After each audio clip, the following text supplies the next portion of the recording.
Welcome back to Fox 43 AM Live, where I'm joined by one of our very own. We got Mr. Keith Horinek here. How are you doing today? I'm doing great, Katie. Thanks for having me. So I see that you work for WIBW. I'm joking around with you. You have the 27 News logo right there. I thought, holy cow. No. Just joking with you. No. So I know that you guys, you have plenty of events that you got lined up for us this week that you're going to be headed over to and taking pictures of. Yes. So give me a little spiel on what's going on. I know that you're headed over to Shrove Tuesday. Today is Shrove Tuesday, which is like the day before Ash Wednesday. And there's a lot of history behind it, like the pancake races in the Southwest Kansas and stuff. But the First Presbyterian Church downtown is having a pancake feed in honor of Shrove Tuesday. So if you like pancakes, come down around 5:30. Who doesn't? You're just inviting the entirety of Topeka down there. Then everyone's gonna come flood on it. down, yeah. And is this? You said this is an event that they have every year too? Yes, they do. They do. Typically, the pandemic kind of slowed things down a little bit, but yeah.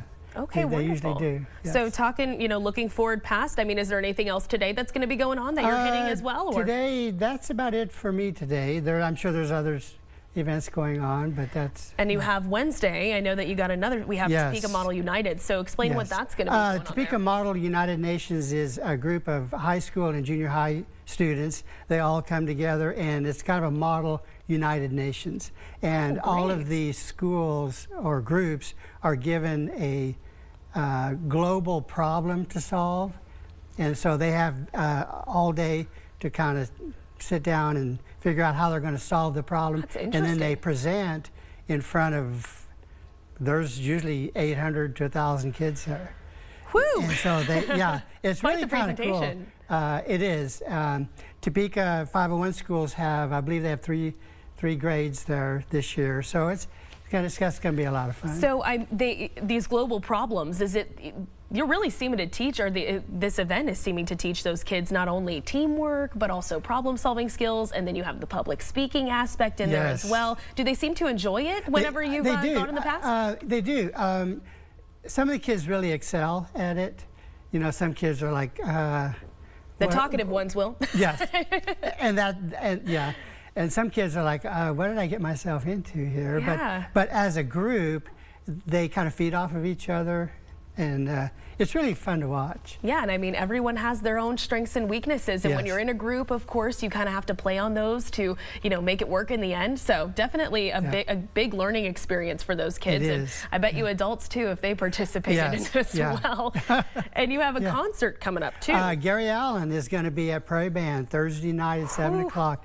I believe the show is sold out. If you're looking for tickets, probably not going to happen. But he was here right before the pandemic. Great country music star.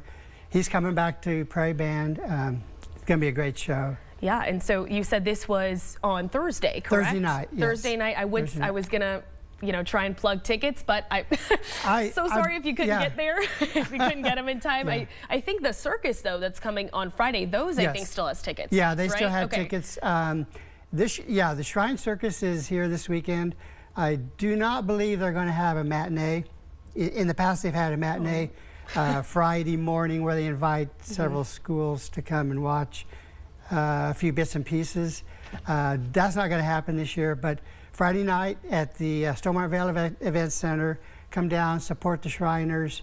They always have a good circus, and they fill the place up. Yeah, and they'll be here all weekend.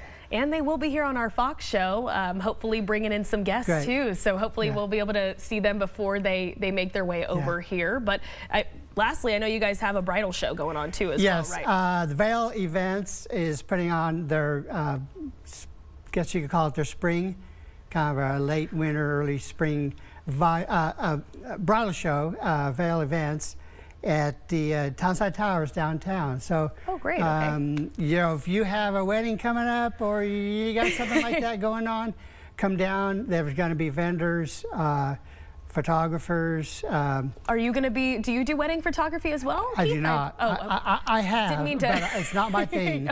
I do not. But anybody that's involved in weddings, like I say, photographers, food vendors, you know, all of these anything in the gowns. world of weddings. Yes, anything involved that has to do with the wedding, event centers, all this stuff, they're going to be there. So if you're planning a wedding or might have a wedding coming up, you come on down. The Townside Towers downtown. Lindsay does a great job. Wonderful. Well, I'm like looking over here at Dane out of the corner of my eye because someone just recently got engaged over there. Yeah, he's flashing his ring at me. So I think that he does have a wedding to plan. Maybe soon, we'll see Dane. Hey, he can head on down to Townside Towers, right? You know, it could happen. All right. Yeah. Well, thank you, Keith. It's always wonderful hearing about what you're doing in the community. I know that you are just probably the busiest worker we have here, so thank you for all that you do. Oh, thank you. Thank you for having me. Of course, of course. All right, we'll come